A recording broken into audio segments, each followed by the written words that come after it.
Kalau main gitar bener enak coy.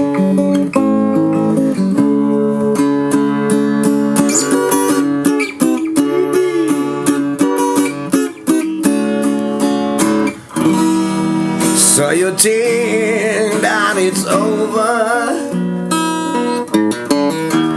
then your love has finally the end. Anytime, all day, I've been writing for you. You need a friend. Langsung ya? Yoi. Bentar. Ada penandanya soalnya. Love is around you. Love is knocking outside your door, waiting for you. Is this love made just for two? Keep an open heart, you'll find love. And I know. Wes, mantep banget. Sebuah tembang indah dari Tesla berjudul Love Song. Baru Nikita Dompas. Selamat datang di catatan si Buluk, Nik. Sama-sama. Thank you banget. Makasih udah ngundang lo. Ini tadi gue sempat ngobrol ya para cabul dan cabules. Dia tuh belajar gitarnya awal-awal tuh dengan lagu Tesla. Sedangkan gue Always Somewhere. Scorpion ya kan. Ini gue kan gue tadi bilang emang kalau dimainin sama tangan yang bener pasti enak. Lu tuh belajar gitar awal itu, Nik. Siapa yang ngajarin? Bokap? Oh kakak? Ada orangnya di Instagram, temen gua. Siapa? Jadi namanya kalau di Instagram ada rock metal. Anjir. Ada rock metal. Oke. Itu yang berjasa buat gua. Ngajarin awal-awal ya? Awal-awal. Jadi gua waktu itu kan SD kali ya. SD terus gua les piano mulu gitu, cuman kan nggak suka. Gue sampai kelas 4 SD kalau nggak salah les piano tuh lama-lama. Abis itu gue tahu belajar gitar dari dia gara-gara di tongkrongan, di warung. Iya kan, di warung diajarin. Dia bilang, lu pertama kali baca ini dulu aja. Unforgiven? Enggak. Nothing Else Matters. Oh, Nothing Else Matters. Udah kan belajar itu dulu, cuman nggak lama lu bilang, gue suka lagu ini nih, si Tesla. Lu ajarin gue deh, gitu. Diajarin gue chord-chordnya emang dulu. Jago dia dulu ya? Emang jago, jago banget. Habis itu dia ngajarin macam-macam itu sama lagu-lagu metal yang lainnya. Berarti basic awal lu malah di metal ya, di rock. Banget. Cuman gue kayaknya nggak bisa ngebut gitu loh mainnya. Ya kan zaman dulu kan downstroke masih cepet ya. Speed kan. Terus gue ikut skill is that abis itu. Tapi nih, lu tiba-tiba memutuskan ini nih, tiba-tiba Agung dari dengar musik rock dan metal segala macam, tiba-tiba lu memutuskan untuk boleh dibilang dengerin lebih ke jazz, lebih ke funk dan segala macam. Itu gara-gara kenapa? Gara-gara pengen beda aja lo waktu SMA. Sotoy gitu kan. Sebelumnya sih apa yang merubah itu? Ada musik apa yang tiba-tiba merubah lo itu? Nggak, sebetulnya kalau merubah dulu gue belajar metal banget. Habis itu gue latihan tuh speed segala macam nggak bisa udah nyoba. Habis itu kan muncul tuh eranya grunge tuh. Nah, kan main itu terus gue ngerasa dimaafkan lah. Oh ternyata bisa ya. Main gitar kayak gini boleh juga gitu kan. Main gitar kayak gitu. Habis itu waktu SMA mau tetap ngeband, cuman di PL dulu lagi ngetop banget semuanya Britpop. Ya kan, era-eranya Poster ya kan, waktu era Poster itu gue cuman sebagai penonton aja. Lu sempat di PL main Dave Matthews kan lu? Kagak pernah. Gak pernah bukannya? Ada tuh anak lain ada, cuman banyak anak PL. Kalau gue dari dulu akhirnya cari apa ya, terus ada sahabat gue dulu Rifka. Nah si Rifka ini di rumahnya abangnya anak PL juga, terus di waktu nebeng pulang tuh ada kaset abangnya Incognito yang warna kuning. Anjing, Still a Friend of Mine. Yoi, tahun-tahun segitu deh. Habis itu dengerin kan di mobilnya dia, terus main kayak gini seru juga nih, miring-miring. Sok asik aja kita gitu. Mulai deh gue belajar itu keterusan. Akhirnya mainin Jesse yang manis. Jadi kan? Nafkah deh. Dari nafkah. Tapi menariknya ketika Nikita Dompas bikin Tomorrow People Ensemble. Wah, ntar kita ngobrol itu. Tapi sebelumnya nama Dompas, berarti lo ada suku Minahasa berarti? Betul. Manado? Iya, Hermadidi gue Manado. Hermadidi. Tapi bisa bahasa Manado? Dikit-dikit aja. Kalau kita lama di Manado nih, jadi katam nang bahasa Manado nggak mau bicara apa, tapi mengerti sekali. 14 tahun udah tinggal Manado, kon tinggal di Winangun, kopi air madi dia makan ikan mas, ikan mas dong, ikan mas tuh bakar rica itu. Tuh ngalah ya. Tuangan. Nyokap bokap Manado nih. Bokap Manado. Bokap Manado. Nyokap gue Sunda Kalimantan. Sunda, wah, campuran yang sangat perpaduan yang ciamik gitu. Tapi keluarga gue ada yang main band nggak sini? Dari keluarga nyokap gue. Nyokap gue itu sepupu berarti ya, kayak adik sepupunya dia tuh almarhum Uce. Drummer ya. Oke. Terus sama Nur bersaudara.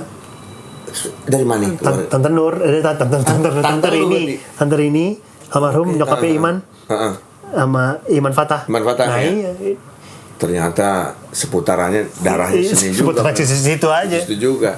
Jadi kalau para cabulan-cabulis ingin tahu siapa nih Kita Dompas dari dulu, dari tahun 90-an akhir menuju ke 2000, banyak banget band-band di Jakarta yang pada saat itu boleh dibilang skillnya melari ke grunge karena memang emang zamannya dan juga gampang bawainnya.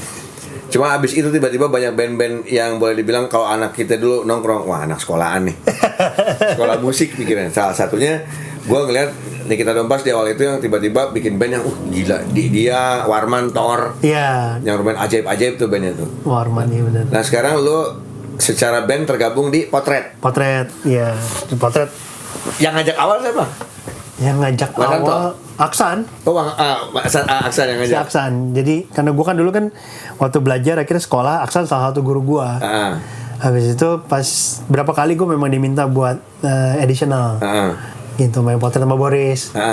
Habis itu tahun 2012 kalau nggak salah diajak sama, udah sering main diajak sama Mbak Meli sama Santo.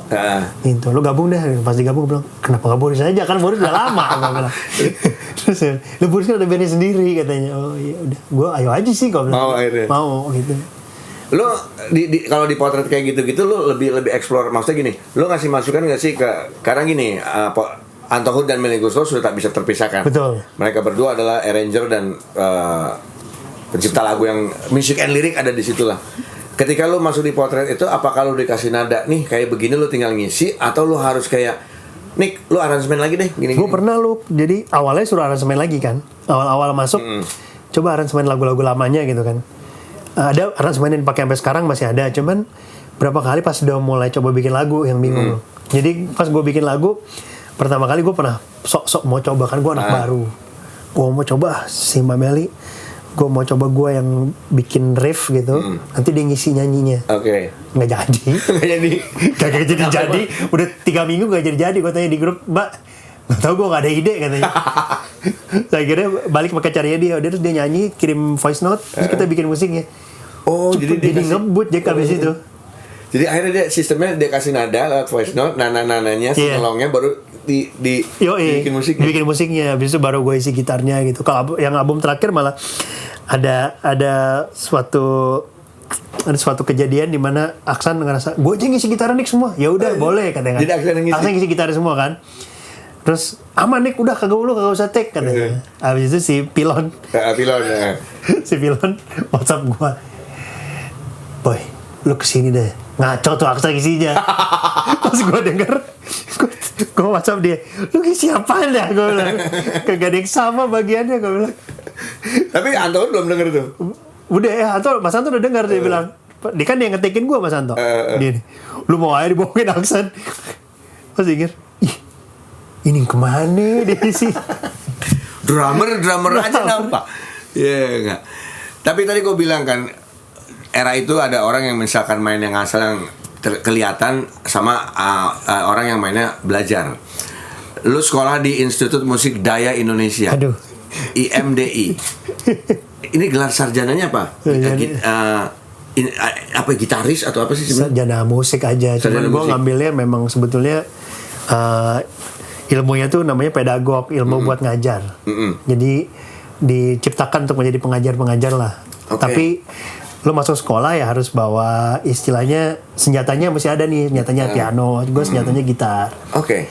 Itu sekolah yang Sekolahnya sekolah independen sih sebetulnya. Sekolah indie. Sekolah indie. Gak cuma musik, sekolahnya juga indie. Sekolahnya indie. Tapi kalau pertama-tama kita nih buat teman-teman cabulers dan cabules. Awal pertama kita belajar gitar itu sebenarnya apa sih nih? Gua kan salah kalau gua belajar downstroke dulu, friend. Kirinya kagak gua latih. Lo tau gak gue disuruh latih kiri itu sama ya gue waktu itu mau beli ampli di Jakarta Musik Harmoni. Oh, Jakarta Musik. Iya. Gajah Mada. Jadul banget. Jadul banget. Gajah Mada. Jadi gue lagi coba-coba ampli, coba gitar, terus kayaknya abang-abangnya waktu itu bilang, "Dek, itu kelingking nggak ada yang dipakai," katanya. Emang harus bang? Gue bilang harus, terus jari itu semua lo latih katanya. Terus dia nyontoin gue lupa namanya siapa, dia nyontoin. Dorima Pasolasi tapi fingering ya. Iya, gue gini loh. Oh gitu, gue bilang. Gue langsung Def Leppard yang waktu itu kan. Terus kalau Def Leppard kan gak ada Phil Collins kan, gak ada yang dipakai kelingking ya. Akhirnya gue mulai, lu mesti biasain main pakai semua jari, dikasih jari 5 buat main gitar, 5 ya dipakai katanya. Kelingking gue mati coy. Paling gue ini 3 doang nih, begini nih yang main nih. Udah deh, akhirnya belajar, habis itu ya gue belajar sama guru-guru. Berarti sebenarnya kita harus pelajarin kalau untuk main gitar dari Iya, yang kanan juga, yang kiri juga. Cuman yang kiri kan buat lo kuda-kudanya di sini kan, gitu. Nah, gue nih di sini friend dulu belajar gara-gara dengarnya Sepultura. Oh, cepat banget mainnya. Terus gue belajar. Downstroke semua lagi ya kalau Andreas Kisser. Awal belajar tuh yang gue diajarin buat metal nih. Ini lepas kan ngapain? Iya, setahu gue malah dia satu. Jadi kayak lu mah. Terus begitu belajar jadi bego-bego sampai sekarang udah nggak bisa. Nah, tapi lu kan sempat punya guru gitar asal Jerman. Iya, itu yang lama sama gue tuh. Amerika sampai ada berapa guru gitar yang selain si temen lu si rock and ada rock metal. Si Adi namanya. Anak peninggaran. Dulu jadi di belakang rumah gue. Ada berapa jadi ada guru selain si Adai rock metal? Gue abis si Adai, terus gue ada namanya sama Pak Didit di Rossi Musik. Gue sama Winky itu gurunya sama. Winky Wirawan. Ya.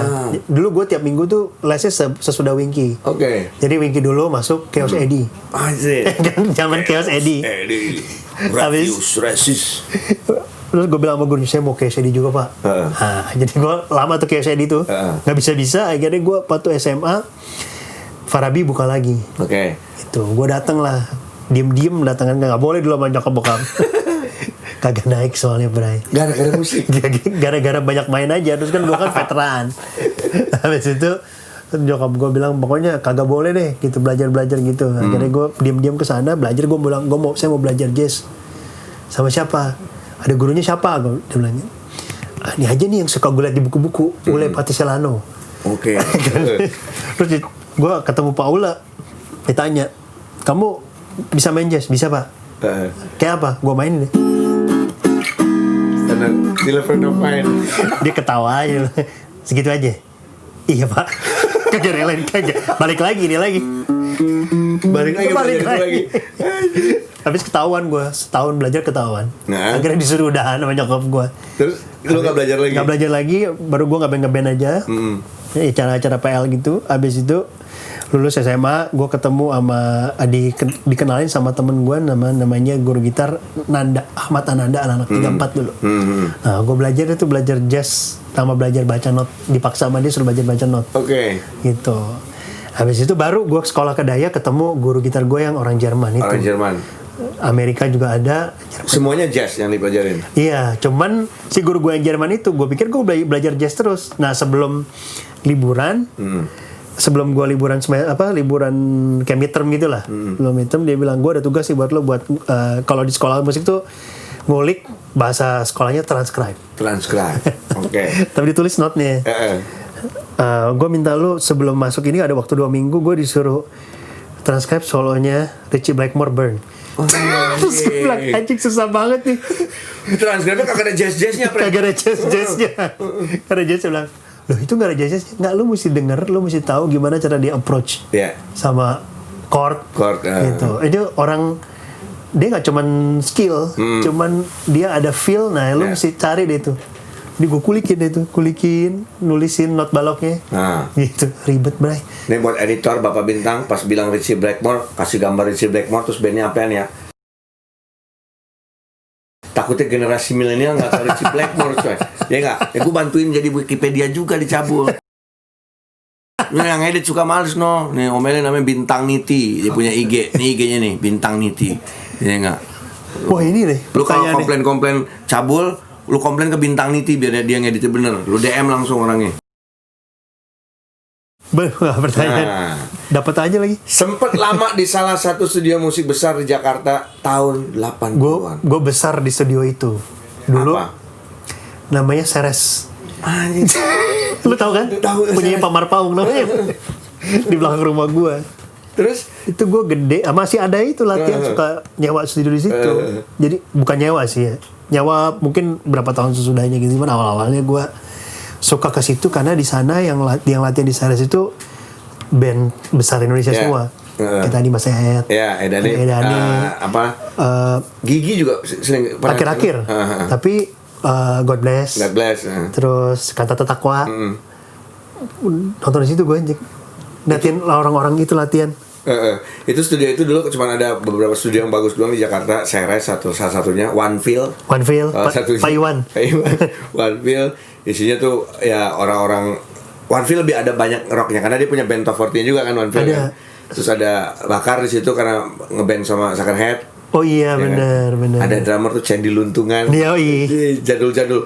Nah, lu googling tuh orang-orangnya di editornya nih. Pokoknya kalau lo masuk One Feel begitu buka pintu ada suara Tom Sawyer.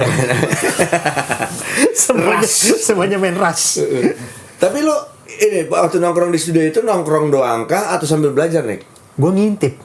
Oke, ngintip. Jadi gue ngintip, gila ini orang-orang kok hebat banget gitu. Gue suka banget. Gue pengen kayak mereka lah gitu.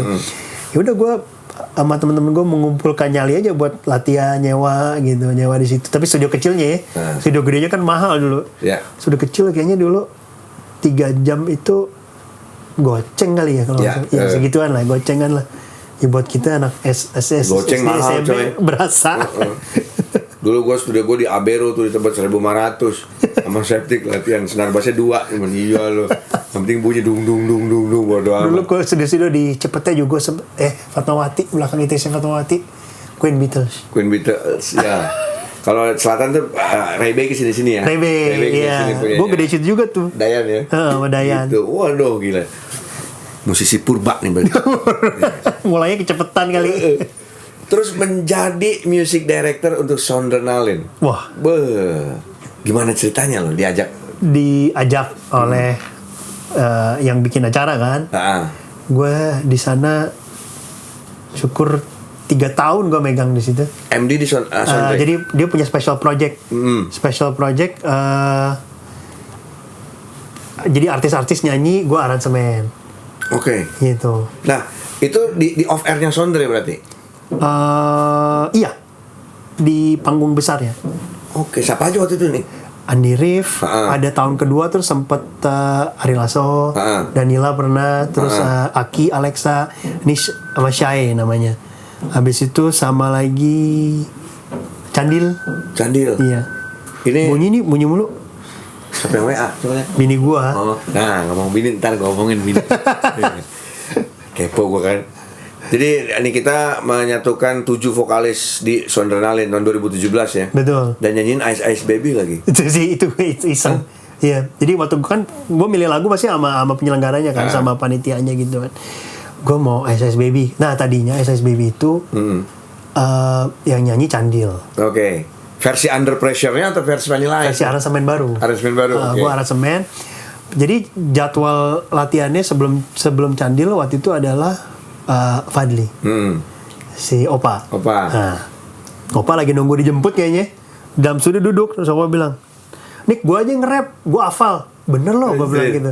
Ya kan dulu dia band di Surabaya kan memang band itu kan. Top 40 soalnya. Top 40 kan. Yaudah begitu gue lagi latihan, terus dia nge-rap aja dari stop, celebrate and listen. Yoi. Aku gak ada new potential anjing Fadli juga. Yoi. Karena gue lumayan deket karena waktu itu gue produserin ininya kan, bandnya dia. Musik Kimia. Musik Kimia. Ya. Turnya gua yang MC. Oh, itu lo yang MC. Yang ada lu harusnya Stepi Hitam. Iya, Eben Burger King. Gugun sama Bondan. Bondan. Itu gua produserin 2 lagu, dua-duanya singlenya. Nah, gue nggak tahu kemana band ini sekarang. Dulu gede banget, terus tiba-tiba hilang. Scalar kemana ya? Kayaknya ini aja kan mereka suami istri mungkin lagi usaha kali atau gimana. Manadois juga itu. Oh banget. Iya kan? Manado sama Batak. Manado sama Batak ya. Iya, Manadois juga. Renenya Manado, Karamoy. Karamoy. Dulu sempat bantuin. Apa Bukan, jadi gue di acara yang sama diminta untuk bikin, gue suruh kasih ide special project apa menurut lo? Siapa digabungin sama siapa? Ya. Yang antik aja sekalian. Scalar sama Andin. Anjir. Kan gak nyambung. Lagunya dong. Apa? Andin nyanyi Idiotek.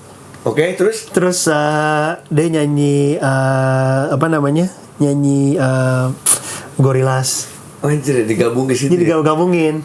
Seru nyanyi Gorillaz, terus nyanyi David Bowie juga gitu. Anjir. Emang harus orang-orang yang punya pemikiran out of the box, bro. Baru bisa berpikir kayak gitu.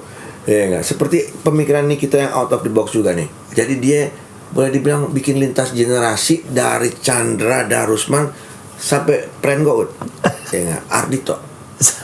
Eka juga pren lu. Siapa? Gua Tomorrow People sama Eka pernah. Oh, sama Eka juga pernah? Iya, main Bowie doang. Anjir. Nah, ini lo gabungin Ardhito sama Chandra Darusman lagu apaan?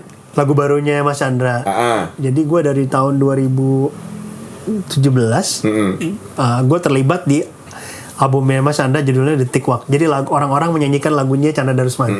Detik Waktu judul albumnya. Eksekutif produser itu yang pakai baju merah. Ngajakin gue. Pertama gue cuman diajak buat kerjain 2 lagu. Habis itu tiap hari gue sering diskusi sama dia. Begitu udah mau cetak CD sama CD, waktu itu mau cetak CD, Mas Chandra-nya bilang, ini waktu tolong dong bilangin editor ini ada yang salah nih, kita ini mesti produsernya. Loh, bukan gua Mas, gua bilang gitu kan. Gitu. Ini tiap hari gue diskusi sama lo, putusan lo semua yang pegang. Masa lo bukan produser lah nih gitu. Ya gua kan, ya terserah lo, gua bilang, iya lu coba cetak lagi suruh bikin ada ini gitu. Gua bilang, wah Mas Chandra, dulu gue suka nonton di acara-acara SAFRI Safari kan. SAFRI Safari. Udah akhirnya sekarang lagi jalan album yang kedua. Album yang kedua cuman eksekutif produsernya emang rada-rada sinting juga. Gue maunya album yang kedua ini full jazz. Abis itu B-side saja. Jadi nggak boleh ada lagu yang terkenal. Kalau di Cabul itu selalu bersyukur gua dikarenakan banyak sekali teman-teman UKM yang saling support. Menyupport Cabul pun membantu untuk wah ini enak nih kasih backsound. Iya makanya. Ulang. Lagi. Kalau di Cabul itu selalu penuh dengan kejutan, juga penuh dengan makanan. Kita di sini saling support. Para Cabul boys yang jarang makan, akhirnya bisa makan. Biasa makan cuma pakai daun sawi doang. Sekarang bisa makan sate kambing Ibu Yanti. Penuh dengan daging yang juicy, juga bawang goreng yang wangi. Sate kambing Ibu Yanti. Bisa kalian follow IG-nya di sini. Di depan sate kambing Ibu Yanti, kami punya makanan yang sangat luar biasa. Nasi goreng rempah wareg. Berbagai varian rasa dari mulai dendeng, cakalang, kambing. Yang tadi gue makan adalah mercon. Nah, bisa Anda dapatkan di nasi goreng rempah wangi. Nasi yang wangi, begitupun ada bunga-bunganya. Les mantap banget. Follow IG nasi goreng rempah wareg. Kok wangi gue? Nasi goreng rempah wareg di Sokin. Nah, thank you guys, ngebantu Cabul akhirnya. Enak kan? Kalau ada orang yang jago main gitar bisa ngomong ding ding. Oh iya, nasi goreng rempah wangi menyediakan sendok yang bisa Anda makan. Ya enggak? Yang udah dimakan Mat Thomas nih. Terbuat dari kerupuk pilihan. Serat gue. Baik, kita ngobrol sama kita dong, Bang. Kita habisin.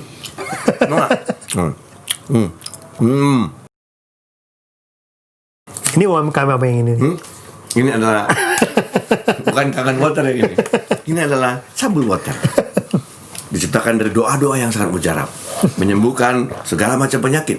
Dari mulai beri-beri, lepra. Ini penyakitnya jadul semua. Oke, balik kepada nih kita bahas yang tadi kita bahas masalahnya produser. Sebagai produser musik, lu tuh Gimana sih awal ceritanya lo akhirnya memilih produser musik, terus kayak harus punya teknik sendiri kah, treatment khusus kah untuk menjadi seorang produser musik? Gua awalnya gara-gara suka baca. Kalau lagi beli kaset dulu kan baca tuh siapa-siapa aja, aransemen, produser. Gue makan ya. Yoi. Terus aransemen, produser, abis itu kayak mixing, mastering itu. Kalau Indonesia tuh mastering orangnya sama terus tuh.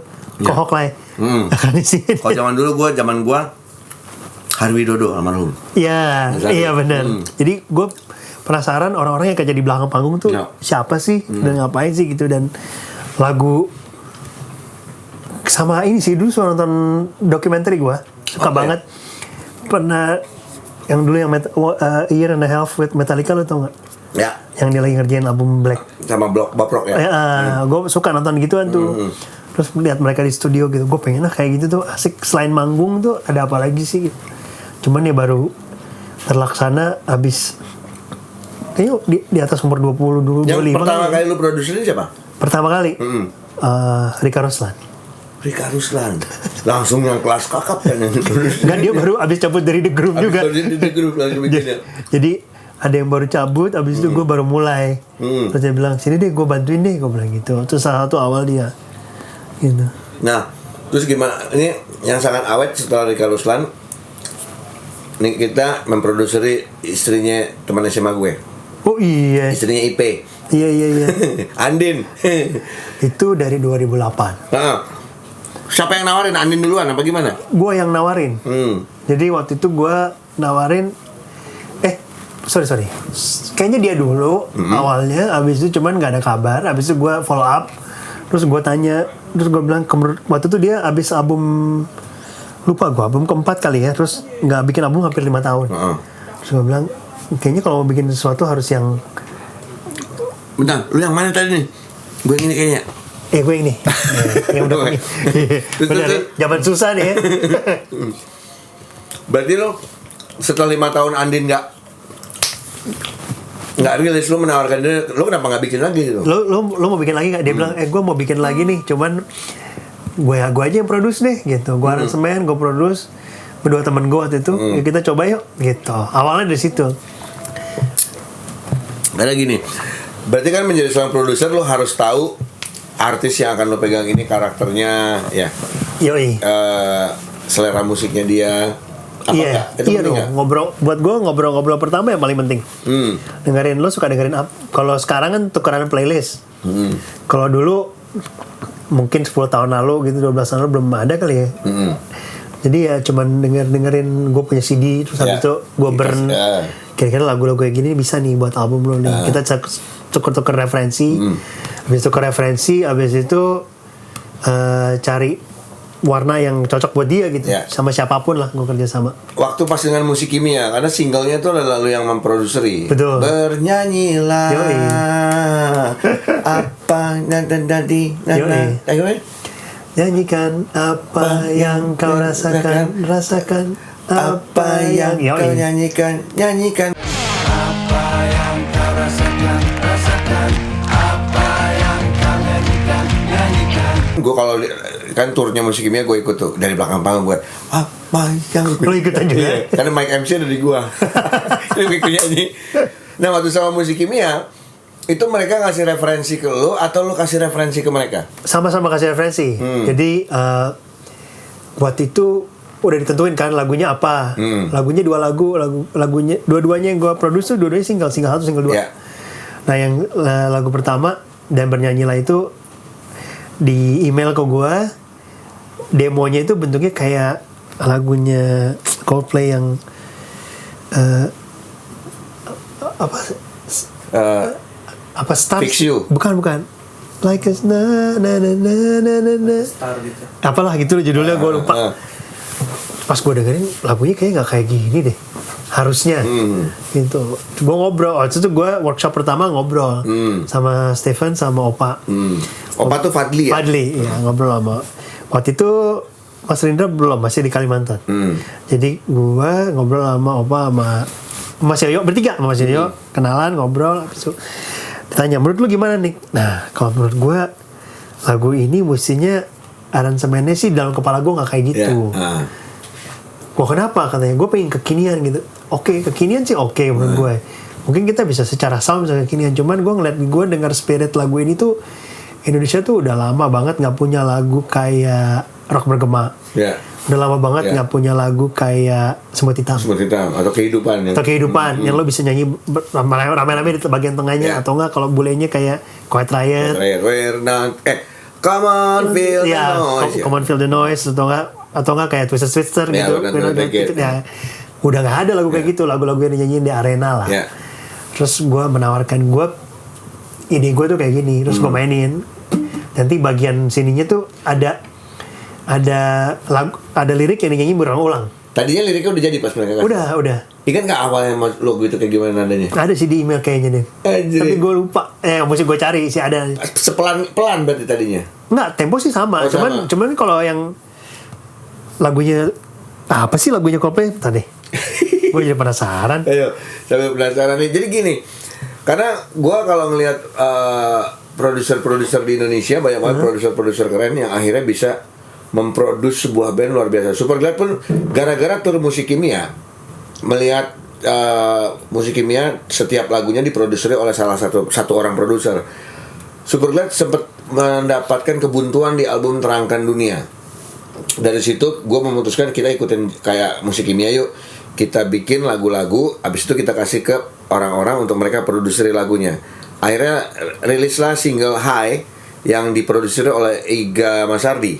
Oh iya, itu pernah ya? Iya, sama. Gue gara-gara abis tur Musik Kimia, gue jadi, aduh buntu gini bikin lagu gini. Bikin lagunya nggak buntu, ngaransemennya buntu. Nggak ada nih, yang aslinya nggak ada gue. Kayaknya udah nggak ada deh. Nggak ada ya? Cuman lagunya Coldplay-nya A Sky Full of Stars. Sky Full of Stars.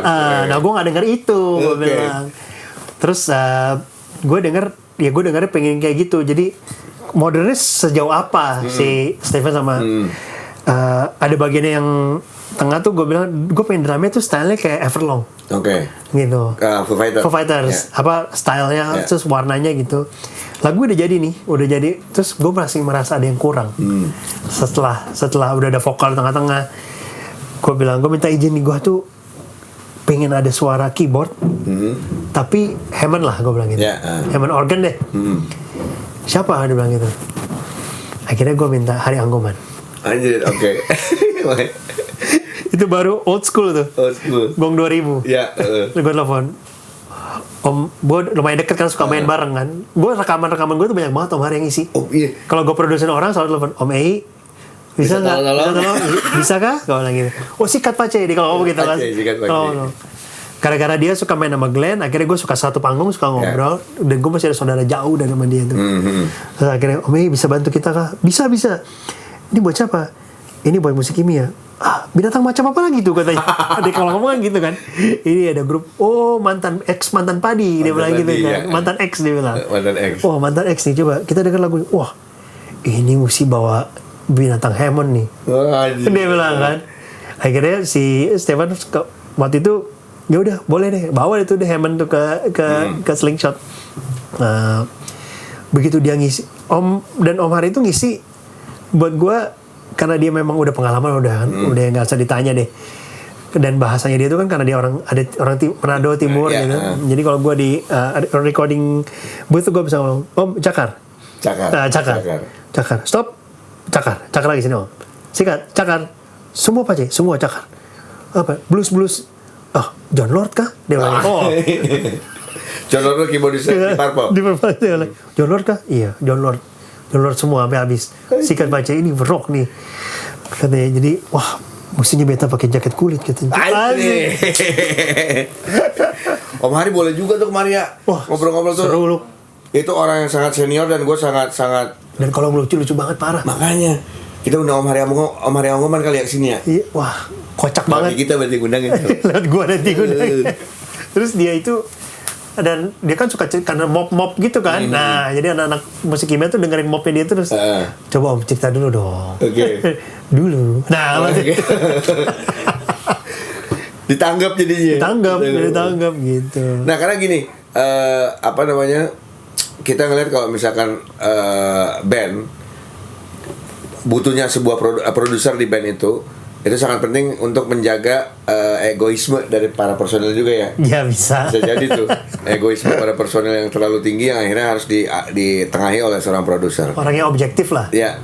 Nah, menariknya band sebesar Metallica pun diproduksi oleh Bob Rock. Betul. Ya kan? Rick Rubin juga. Rick Rubin juga, ya kan.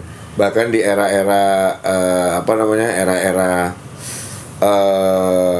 punk rock, Glenn Matlock memproduksi banyak banget tuh, Sex Pistols dan segala macam. Padahal ini produced by Sex Pistols.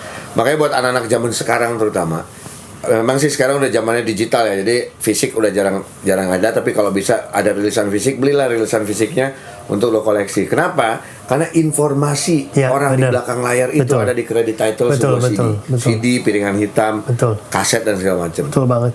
Kayak tadi ini kita cerita tentang Stephen Santoso. Mungkin ada yang nggak tahu siapa Stephen Santoso. Oh bahaya. Itu kupingnya, friend, harganya puluhan juta. Ratusan juta malah harga kupingnya. Gila. Gua sampai sekarang cita-cita gua adalah band gua di-mixingin, di-mastering sama Stephen Santoso. Coba tuh, Steph denger nggak? Belum kejadian, Steph. Ya, waktu itu sempat ngomong, gampang lo atur aja budgetnya. Masalah budgetnya itu loh.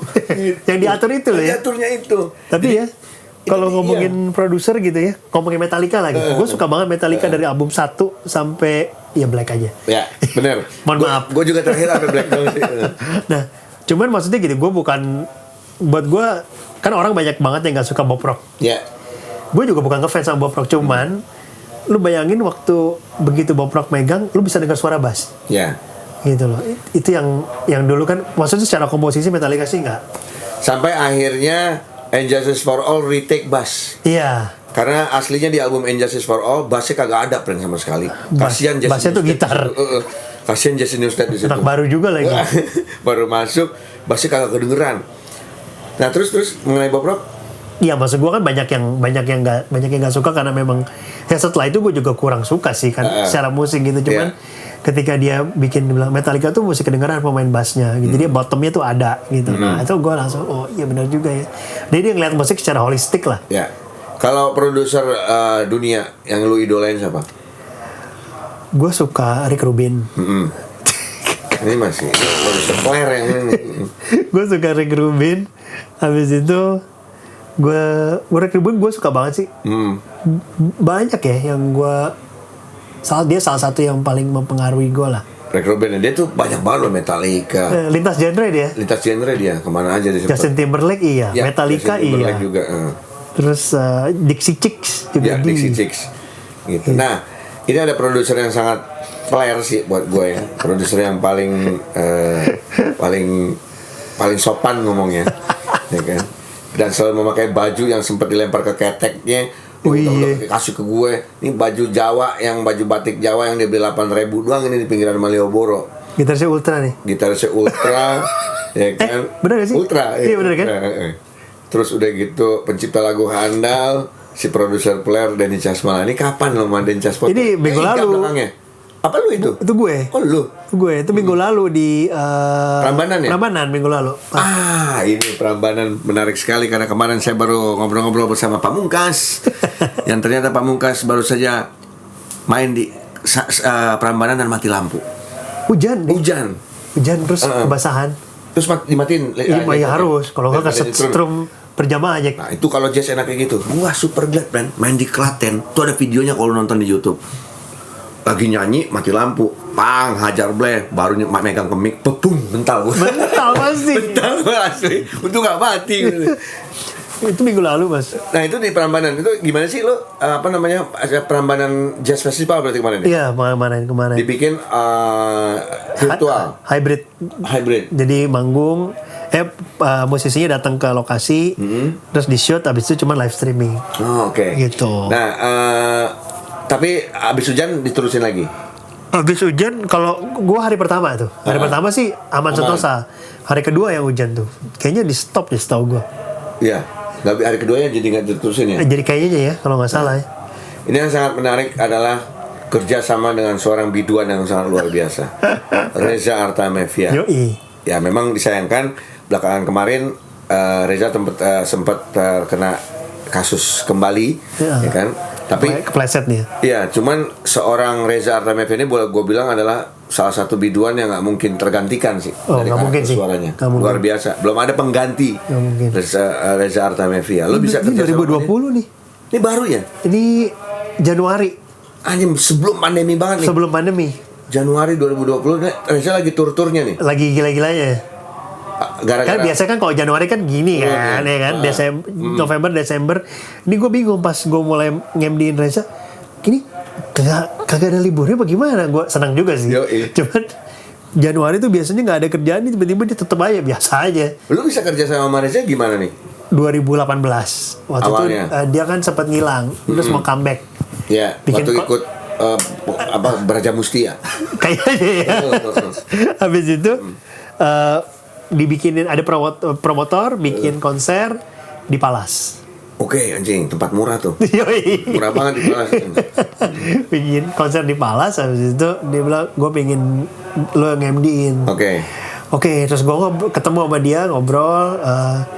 Gue ketemu sama Reza tuh ngobrol sekali, udah langsung tahu maunya gimana. Gue maunya gini nih, maksudnya dari gue ngeliat lu tuh kayak gini. Mungkin yang ada pembedanya gitu. Kalau gue tuh selalu ngeliat seorang penyanyi mau dia sediva atau gue pernah MD-in Reza, terus di tahun yang sama gue MD-in konser Syahrini. Beda gitu warnanya. Beda banget. Gimana jadinya tuh? Beda banget. Gue selalu ngeliat seorang penyanyi itu pasti ada street cred-nya. Pasti ada street-nya, nggak mungkin apa namanya, nggak mungkin diva tuh nggak mungkin diva di bawah, pasti ada jalanan-jalanan. Nah, gue mau ngambil sisi itunya gitu. Selalu setiap kali gue kerja sama mereka, gue selalu ngasih denger nih, lu suka denger hip hop nggak? Enggak. Nah, lu denger hip hop deh, asik deh. Lagu lu gue bikin beat kayak gini gimana? Gitu. Terus dia kayak, oh bisa ya gituin ya, chord gue rubah-rubah dikit ya, gue bilang gitu. Jadi gue nggak pengen lihat, gue nggak pengen orang lihat Reza kayak, oh Reza jauh banget di situ, gue nggak mau. Gue pengen lihat kayak, oh gue bisa, ini orang-orang yang sering gue ketemu juga di PI Mall, orang Kunsensi apa di mana gitu, maksudnya bisa dijangkau lah, gitu. Jadi pendekatannya selalu gitu gue. Emang pemikirannya di luar kotak, out of the box, ya enggak? Seperti pemikiran di luar kotak meng-MD-kan seorang Iwa. Wah, ini juga seru banget. Ini promotornya si Rama. Niji. Rama Mukti. Oh, Rama Muktio. Drummer. Ya, Rama nyamperin gue. Nih, bikin buat Iwa. Ayo, gue bilang, gue ayo banget. Gue ketemunya kan ya cuman sama Kang Iwa, paling kalau lagi ada event ketemu-ketemu, cuma nggak pernah kerja bareng. Gue kerja bareng sama dia, bener-bener dia itu kan bisa dibilang dia yang mulai ya. Hip hop movement awal-awal dengan Batman Kasarung dan Kramota. Betul, Batman Kasarung dulu kan dia bikin tuh kan tahun 90 awal gitu kan. Terus gue coba juga bawa Kang Iwa, lagunya gue bikin ala-ala. Jadi kalau misalkan kebetulan di saat yang sama di scene jazz, di skena jazz dunia itu yang lagi bergerak tuh jazz sama hip hop. Jadi gara-gara si Jedila. Nah, si Jedila itu kan bikin beat cuman nyampling pemain-pemain jazz. Akhirnya jadi umum lah di jazz. Terus pemain jazz memainkan lagu-lagu yang dimainkan dengan style Dila, cuman hip hop cuman akustik instrumen. Nah, gue bawa Kang Iwa arahnya ke situ. Dia juga karena kan sebetulnya agak jauh dari apa yang dia biasa dengerin sekarang gitu. Cuman seru banget. Nyambung di tahun yang sama juga di Sound Adrenaline gue MD buat hip hop. Anjir. Kemarin yang Bali ya terakhir. Yang Bali ya, gue 2 tahun lalu kali apa? tahun 18. Jadi hip hop itu gue pegang panggung hip hop. Lu dengerin hip hop berarti dong ketika lu harus mengaransemen sebuah ini hip hop. Iya, kan emang seneng aja. Suka seneng aja. Lu kalau dengerin hip hop sebenarnya yang lu denger hip hop tuh apa sih? Gue seneng banget si Jedila itu, gue seneng beatnya. Terus gue seneng yang dengan Iwa lebih ke Beastie Boys, iya gitu kan. Jadi agak beda. Ya gue juga pengetahuan terhadap hip hop juga cukup terbatas. Cuman yang gue denger bisa gue aplikasikan lah ke Iwa lah gitu. Ini kan lo sering jadi program koordinator ya, koordinator musik, director di event-event ya kan. Terus ada nggak sih musisi yang paling susah lo atur? Musisi paling susah. Kalau salah satu pekerjaan gue yang paling besar skalanya tuh gue program director Java Jazz. Anjir, PD Java Jazz. Itu cukup berat. Karena 300 orang. 300 musisi, gila. Susahnya di mana? Karena kebanyakan orangnya itu. Susahnya gini. Udah gitu pernah lah satu musisi jazz legend main trompet, Arturo Sandoval. Legend lah dia tuh. Yeah. Pokoknya salah satu pemain musisi Kuba yang bisa main di Amerika lah. Si Sandoval. Dia main di acara pre-function di Java Jazz. Oke. Nah, bilang sama gue awal dia bintang tamu main trompet aja. Oke. Terus pas lagi mau soundcheck tiba-tiba dia bawa pemain pemain perkusinya kan orang Kuba. Terus gue bilang, lah ini nggak ada di kontrak juga, gue bilang gitu kan. Nggak apa-apa, gue mau dia main gitu kan. Masalahnya barangnya nggak ada bang, gue bilang. Terus ya nggak tahu lah, lo cari dong. Akhirnya yang megang sound Mas Doni DSS. Om Doni kan, Mas Don, ini minta konga lagi, minta kobel gitu-gitu gimana ya, kan nggak ada di Riders juga gitu. Aku ada sini di truk, tapi ya gitu udah mati kulitnya. Ya udah kamu ngomong aja sama dia katanya. Ya udah akhirnya gue ngomong ke pemain kursi, gue bilang, lo main, tapi gue barangnya ada ini nih. Gue bilang kalau lo minta antre lagi, Om Doni kan di Ciledug, iya. Suruh ke Borobudur, prime time, nyampe besok kali. Gue bilang, ini gimana ya, gue bilang. Lo coba bunyiin aja. Gue kalau lo mau, gue akhirnya musik keras sama dia. Oke. Ada barang ini. Kalau syukur nggak mau udah. Kalau mau syukur, nggak mau juga nggak apa-apa. Gue bilang. Terus dicobain, tapi ini udah mati kulitnya, kan gue udah bilang. Gue bilang gitu. Terus kalau nggak gampang aja, gue bilang nggak, gitu. Terus dia bilang sama gue, lo ini juga ya, lo sabar juga ya. Iya, soalnya gue musisi juga, gue bilang gitu. Dia bilang, gimana rasanya ngurusin 300 orang kayak lu semua? Nah ini kayak gini, gue bilang. Bikin puyeng. Gue jadi PD program acara cuman di tiba-tiba suddenly pensi milik Ruang Rupa. Oh, yang di Kuncit, bukan? Kuncit, ya. Benar. Itu aja keder gue ngurus. Padahal ngurus temen semua. Club 80s lah, upstairs lah. Susah banget disuruh ngumpul doang itu. Nah itu juga, itu juga. Saking temennya, Cai. Itu juga friend gila. Bentar dulu, kabar gue mati. Om Leo cuma, Brat, udah diurus. Loh, pada nongkrong masih capek, gue udah 2000 kali gue udah ngomong. Ngomongnya orang suruh ngumpul bareng. Udah gitu kalau boleh-boleh kan lo nggak bisa sembarangan kasih makanan kan. Iya. Ada yang udah bawa list, Pak. Anjir, makanan ya? Makanan. Ini ada restoran ini, gitu bilang. Ini lo kagak bisa yang ini. Lu pasti mencret, gue bilang. Masih pedas, gue bilang. Gue beliin di restoran aja dah. Oh, dia pengen makan yang ada dia udah bawa dikasih dari New York, dia udah bawa sama teman-teman gue dulu tinggal di sini. Gue dikasih zaman masih Ajo Ramon gitu-gitu. Ajo Ramon. Terus gue bilang, gue mau Ajo Ramon tinggal pesan aja. Cuma masalahnya lu survive gak, gue bilang. Kalau lu gak survive, pesan Ajo Ramon ucus lagi. Halo. Gasman. Cabul dan Jabulis tahun 2014 nih, kita Dombas mendapat penghargaan yang sangat luar biasa. Tata musik terpilih untuk film Cahaya dari Timur Beta Maluku. Betul. Dibintangi oleh almarhum Glenn Fredly juga. Iya. Ya kan? Ini lo mengerjakan scoringnya sampai apa, OST-nya atau apanya? Scoring. OST-nya ini Mas Rido. Hafiz yang bikinnya. Lagu-lagunya dia. Ini scoringnya gue pernah bikin scoring satu buat film itu apa namanya, Hari Ini Pasti Menang, tentang Persija. Gue kayak gue tahu scoringnya gue yang bikin tuh, Lukman Laksmana. Walaupun bikin scoringnya cuma pakai RD 700 doang gue. Wah, ini dia. Pamuli luhur punya ini. SMA panu di leher nih. Ini SMA nih. SMA gue. Anjir. Masih begini bentuknya. Wah, anjir. Ini kapan nih? Kebanggaan nih. Cheers PL. Oh iya, Cheers PL ya. Ini waktu gue abis nge-cheers terus gue ngeloin Pupen. Ada gue tuh pasti gue jadi Pupen. Ini ada yang jadi musisi juga kan? Ada dong. Siapa aja nih? Rifka itu sekarang music directornya Isyana. Oke. Sama apa namanya, Trio Lestari. Terus sequencernya Glenn Fredly kan dia. Oke. Terus ini Adra. Oh iya, Adra kanan tuh kanan. Gak berubah mukanya. Gak berubah. Adra di potret juga dia. Yoi. Terus siapa lagi ya? Ini Christian Sugiono. Anjir. Paling atas. Paling atas. Christian Sugiono coy. Anjir Christian Sugiono. Lu mana nih? Gue paling bawah kanan, Jack. Kok beda banget? Masa sih? Anjir Rifka, Adra sama Christian Sugiono. Yoi. PL 9. Ini tahun 96 nih. 96 ya? Tahun 96 ya. Anjray. Lo tuh harus bahagia mukanya, lo liat gak sih? Ini yang kayak tengah kayak artis ini bukan ya? Yang mana? Ini yang di ini tengah ini. Yang mana yang? Yang ini dulu pemain sinetron nih. Itu sama yang ini bukan pemain sinetron nih. Yang mana ini? Enggak, atas. Ini. Atas sebelah kanan.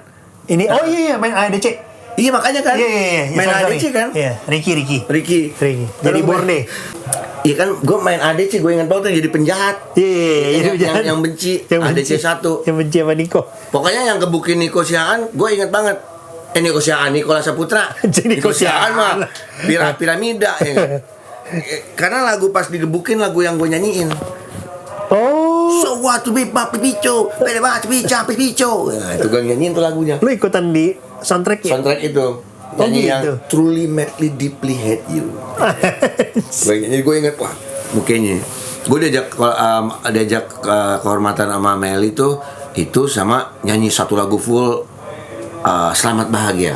Apa artinya cinta? Oh iya. Masuk main film lagi gue. Iya benar. Walaupun cuma. Tapi gue zaman sering ketemu lu itu zamannya itu kan ya? Radio. Enggak, sebelum radio juga zamannya itu apa? Film. Anjir, film studio. Tempatnya Aryo Wahab dulu. Bener. Punya Emil Abeng kan? Punya Emil Abeng. Sering ke situ bener. Di Dade. Di film studio, tempat nongkrong musisi-musisi pada zamannya juga.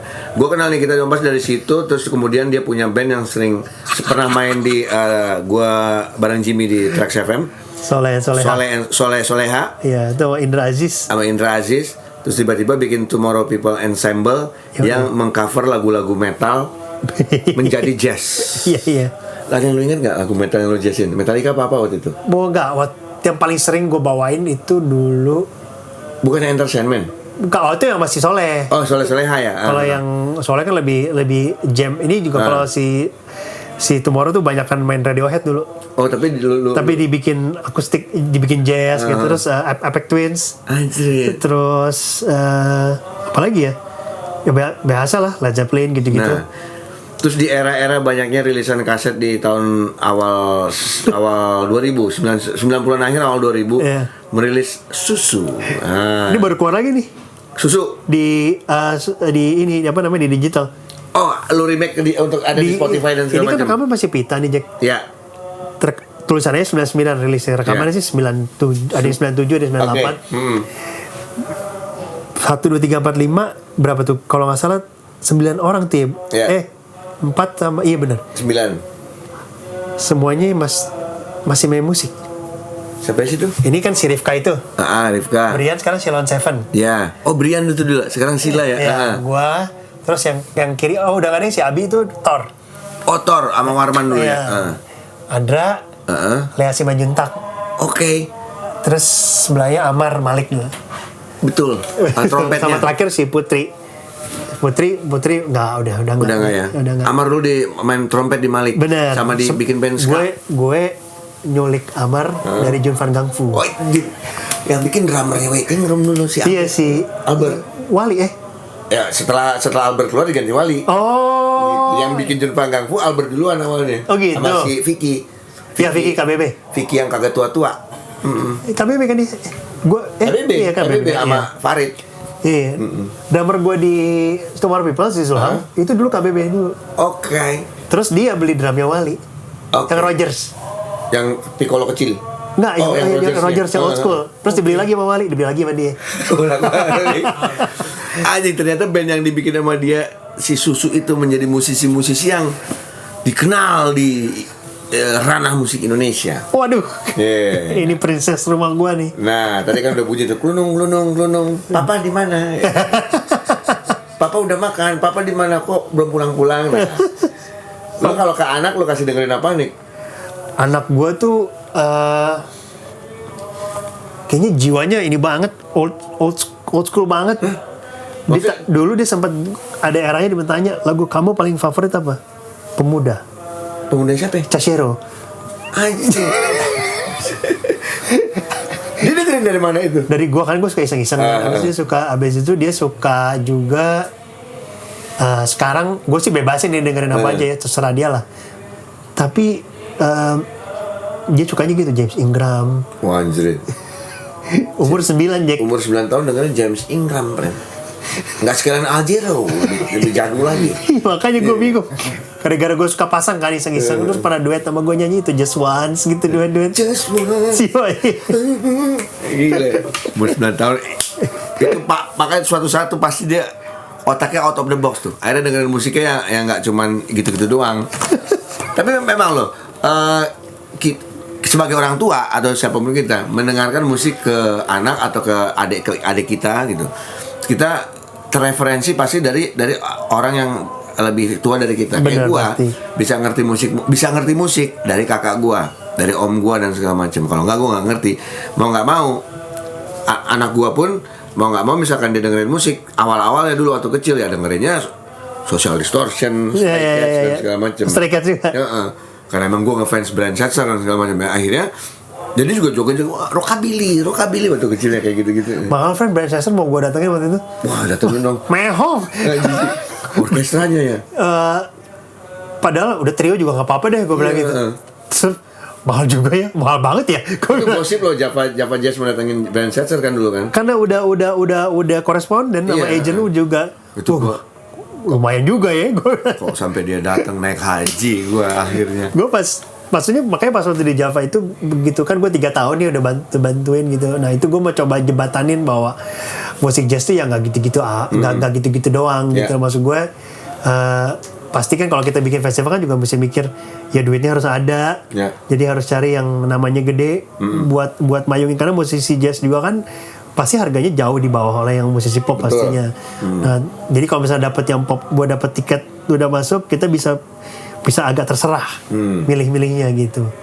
Mudah-mudahan Brian Setzer bisa datang lagi nih. Pengen gue beneran. Karena udah dua kali nyoba ya. Masih mahal ya? Iya. Berapa dolar sih berarti? Nggak tahu, gue nggak inget. Nggak boleh soalnya dikasih tahu. Anjir, goblok. Playlist lagu lu sekarang apa nih? Playlist lagu gue random sih. 5 lagu yang lu dengerin terakhir apaan? Wah, 5 lagu yang gue dengerin terakhir 3 deh juga gak apa-apa. 3 aja ya. Kalau 3 gue lagi dengerin si Fleetwood Mac. Anjir, jadul lagi Fleetwood Mac. Ya macam-macam, kadang-kadang kan suka rotasi, suka Dreams, suka Rhiannon, suka Everywhere. Abis itu Doobie Brothers. Michael McDonald itu. Nah, gue emang sukanya gitu-gitu. Kalau yang musisi zaman now lokal, menurut lo yang kira-kira wah ini keren. Kita bicara di jazz ya. Menurut lo penyanyi atau musisi jazz Indonesia yang saat ini menurut lo anjing ini keren? Nona Ria, oke. Lalu banyak. Kalau pemain jazz mereka berdiri sendiri sih, banyak cara musisinya gitu.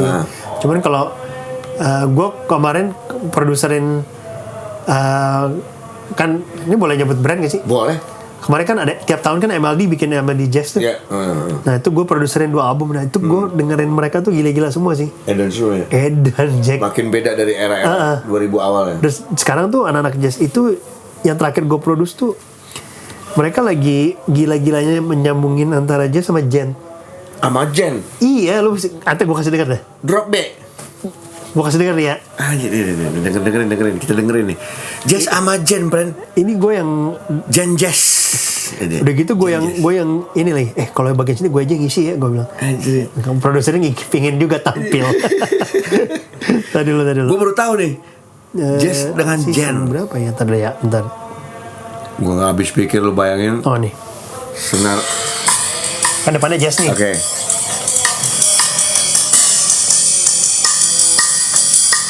Jazz banget lah. Oke. Swing kan.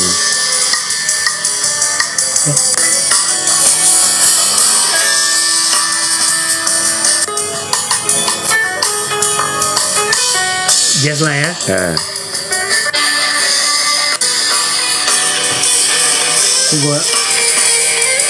Gue solo gitar kayak tadi. Karena kayaknya abis ini deh.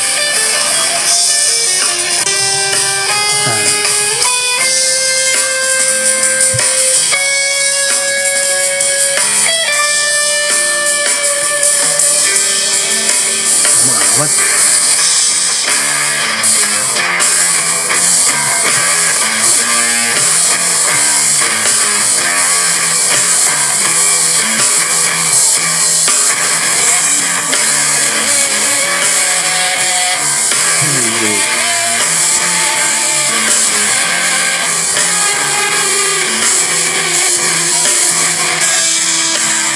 Planet bisa jadi tuh.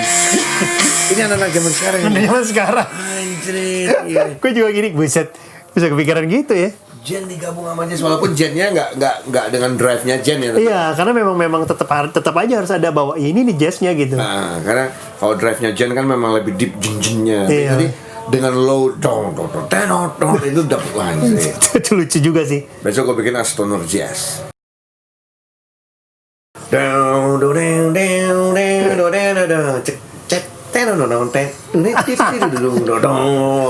Balik lagi gaswat.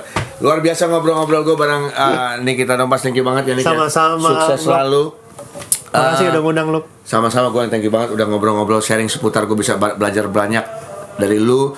Para cabulur dan cabulis juga bisa ambil maknanya, intisari obrolan gue bareng Nikita banyak banget. Ketika lo menjadi seorang produser benar-benar Intisari nekat gak nih? Itu inek. Ambil dia punya maknanya. Wah, obrolan-obrolan gue sama dia dari boleh dibilang belajar, boleh dibilang nggak dari kecil ya, belajar gitarnya juga malah masih SMA malah. Kalau lesnya sama. Lesnya SMP.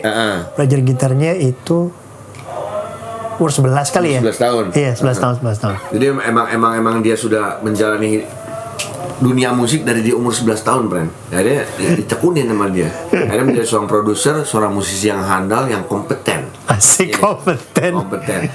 Ini gue mau jamming sama Nikita Dompas. Jadi lo mainin nada-nada jazz, tapi jangan yang ribet-ribet amat. Oke. Wakil dan nyanyinya.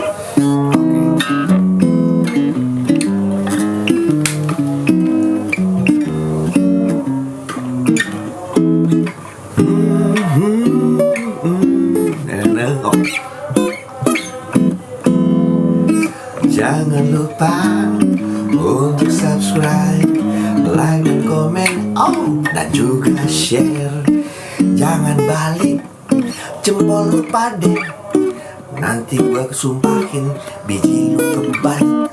Jangan lupa kita di sini senang-senang bersama. Ingat bahwa dunia ini tak selebar daun kelor. Thank you. Saya pikir mau di catatan si Bulog. Thank you. Ngarang.